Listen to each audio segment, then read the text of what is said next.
ಬಹಳನೇ ಕಾಡುವಂತಹ ಪೈಲ್ಸ್ ಮೂಲವ್ಯಾಧಿ ಸಮಸ್ಯೆಗೆ ಉತ್ತಮವಾದ ಫಲಿತಾಂಶ ಕೊಡುವಂತಹ ಒಂದು ಅಜ್ಜಿ ಕಾಲದ ಮನೆಮದ್ದನ್ನು ನಿಮ್ಮೊಂದಿಗೆ ಶೇರ್ ಮಾಡ್ತಾ ಇದ್ದೀನಿ ವೀಕ್ಷಕರೇ.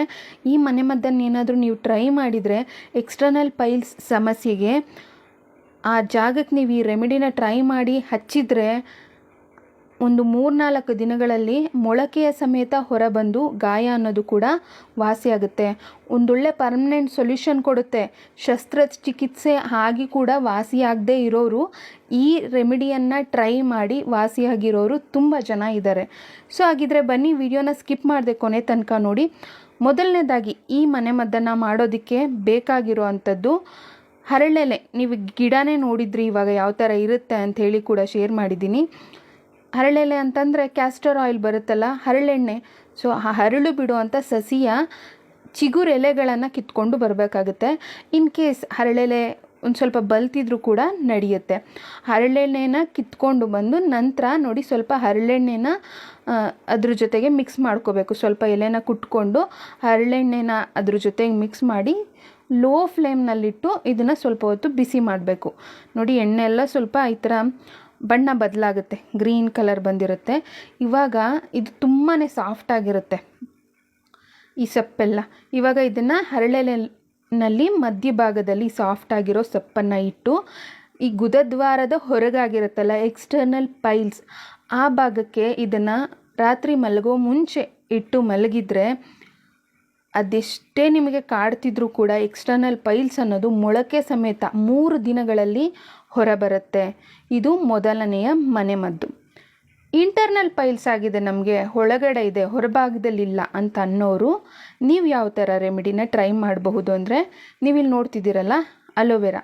ನಿಮಗೇನಾದರೂ ಇನ್ ಕೇಸ್ ನಮಗೆ ಹರಳೆಲೆ ಎಲ್ಲ ಸಿಗಲ್ಲ ಅಂತಂದರೆ ಬೇಕಿದ್ರೆ ಅಲೋವೆರಾ ಜೆಲ್ಲನ್ನು ಕೂಡ ಹಚ್ಕೋಬೋದು. ನಿಮಗೆ ಬರ್ನಿಂಗ್ ಆ ಥರ ಫೀಲ್ ಆಗ್ತಿದ್ರು ಕೂಡ ಕಡಿಮೆ ಆಗುತ್ತೆ ಎಕ್ಸ್ಟರ್ನಲ್ ಪೈಲ್ಸ್ಗೆ. ಇವಾಗ ಇಂಟರ್ನಲ್ ಪೈಲ್ಸ್ ಆಗಿದೆ, ನಾವು ಯಾವ ಥರ ಕಡಿಮೆ ಮಾಡ್ಕೋಬಹುದು ಅಂತನ್ನೋರು ನೋಡಿ ವೀಕ್ಷಕರೇ. ಸ್ವಲ್ಪ ಅಲೋವೆರಾನ ತೊಗೊಂಡಿದ್ದೀನಿ, ಅದ್ರ ಜೊತೆಗೆ ಎಳ್ನೀರಿನ ಜೊತೆಗೆ ಸ್ವಲ್ಪ ಅಲೋವೆರಾ, ಒಂದು ಸ್ಪೂನ್ ಆಗೋಷ್ಟು ಪ್ಯೂರ್ ಆಗಿರೋಂಥ ಅಲೋವೆರಾನ ಸೇರಿಸಿ ಚೆನ್ನಾಗಿ ಗ್ರೈಂಡ್ ಮಾಡ್ಕೋಬೇಕು. ಇದೇನೆಂದರೆ ದೇಹನ ತಂಪು ಮಾಡುತ್ತೆ ಮತ್ತು ಪೈಲ್ಸ್ ತಾನಾಗಿ ಗುಣಮುಖ ಆಗೋದಕ್ಕೆ ತುಂಬಾ ಸಹಾಯಕ. ಇದು ಇಂಟರ್ನಲ್ ಪೈಲ್ಸ್ಗೆ ಎರಡನೆಯ ಮನೆಮದ್ದು. ನೆಕ್ಸ್ಟು ಮೂಲವ್ಯಾಧಿಗೆ ಮೂಲಂಗಿ ಅಂತಲೇ ಹೇಳ್ತಾರೆ. ಅಂದರೆ ಮೂಲಂಗಿ ಅನ್ನೋದು ಅಷ್ಟು ಒಂದು ಒಳ್ಳೆಯ ಒಂದು ಮನೆಮದ್ದು ಮೂಲವ್ಯಾಧಿ ಅನ್ನೋ ಒಂದು ಸಮಸ್ಯೆಗೆ.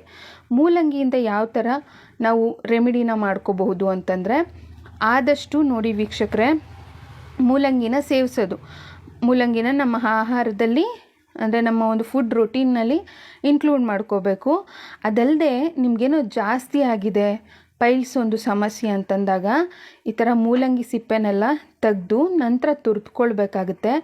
ಈ ರೆಮಿಡಿನ ನೀವು 1-2 ದಿನ ಟ್ರೈ ಮಾಡಿದರೆ ನಿಮಗೆ ಆ ಪೇಯ್ನು, ಆ ಬರ್ನಿಂಗ್ ಆಗ್ತಿರುತ್ತಲ್ಲ, ಉರಿ ಥರ ಮಲ ವಿಸರ್ಜನೆ ಮಾಡಬೇಕಾದ್ರೆ ಕಷ್ಟ ಆಗೋದು, ಬ್ಲಡ್ ಬರೋದು, ಸೊ ಅದೆಲ್ಲ ಕಡಿಮೆ ಆಗ್ತಾ ಬರುತ್ತೆ. ನೋಡಿ ಮೂಲಂಗಿನ ಚೆನ್ನಾಗಿ ತುರಿದುಕೋಬೇಕಾಗುತ್ತೆ. ತಿನ್ನೋಕ್ಕೂ ಕೂಡ ಚೆನ್ನಾಗಿರುತ್ತೆ ಇದು ಟೇಸ್ಟಿಗೆ. ವೀಕ್ಷಕರೇ, ಈ ರೀತಿಯ ಮನೆಮದ್ದಿನ ವಿಡಿಯೋಗಳನ್ನು ಇನ್ನೂ ಹೆಚ್ಚಾಗಿ ನೋಡಬೇಕು ಅಂದರೆ ನನ್ನ ಪೇಜನ್ನು ಫಾಲೋ ಮಾಡಿ. ನೋಡಿ ವೀಕ್ಷಕರೇ, ಈಗ ಇದನ್ನು ತುರಿದುಕೊಂಡಿದ್ದಾಗಿದೆ. ನಂತರ ಇವಾಗ ಇದ್ರ ಜೊತೆಗೆ ಮೊಸರನ್ನು ಮಿಕ್ಸ್ ಮಾಡಿಕೊಳ್ಬೇಕು. ಬೇಕಿದ್ರೆ ರುಚಿಗೆ ತಕ್ಕಷ್ಟು ಒಂದು ಸ್ವಲ್ಪ ಉಪ್ಪನ್ನು ಕೂಡ ಸೇರಿಸ್ಕೊಂಡ್ರೆ ಚೆನ್ನಾಗಿರುತ್ತೆ ತಿನ್ನೋದಕ್ಕೆ. ಸೊ ಇದನ್ನು ದಿನಕ್ಕೆ 1-2 ಟೈಮ್ ತಿನ್ನಬೇಕಾಗುತ್ತೆ. ಸೊ ಎಷ್ಟು ಬೇಗ ಕಮ್ಮಿ ಆಗುತ್ತೆ ಅಂದರೆ, ಎಷ್ಟೇ ಕಾಡುವಂತಹ ಒಂದು ಮೂಲವ್ಯಾಧಿ ಸಮಸ್ಯೆ ಆದರೂ ಕೂಡ ನಾನು ತೋರಿಸಿರುವಂಥ ಮನೆಮದ್ದುಗಳನ್ನು ಟ್ರೈ ಮಾಡಿ ನೋಡಿ. ಎಷ್ಟೇ ಕಾಡ್ತಿದ್ರೂ ಮೂಲವ್ಯಾಧಿ ಸಮಸ್ಯೆ ಅನ್ನೋದು ನ್ಯಾಚುರಲ್ಲಾಗಿ 1-2 ದಿನಗಳಲ್ಲಿ ಪರಿಹಾರ ಅನ್ನೋದು ಸಿಗುತ್ತೆ. ವೀಕ್ಷಕರೇ, ಈ ವಿಡಿಯೋ ಮಾಹಿತಿ ಇಷ್ಟ ಆಯಿತಾ? ಇಷ್ಟ ಆದಲ್ಲಿ ವಿಡಿಯೋವನ್ನು ಲೈಕ್ ಮಾಡಿ, ಶೇರ್ ಮಾಡಬೇಕು ಅಂತ ಅನಿಸಿದರೆ ಇನ್ನೇಕೆ ತಡ, ಶೇರ್ ಮಾಡಿ. ಮುಂದಿನ ವಿಡಿಯೋದಲ್ಲಿ ಯಾವುದಾದ್ರು ಉತ್ತಮವಾದ ಮಾಹಿತಿಯೊಂದಿಗೆ ನಾನು ಮತ್ತೆ ಬರ್ತೀನಿ. ಅಲ್ಲಿವರೆಗೂ ತಮ್ಮೆಲ್ಲರಿಗೂ ತುಂಬು ಹೃದಯದ ಧನ್ಯವಾದಗಳು. Thank you all, thank you so much.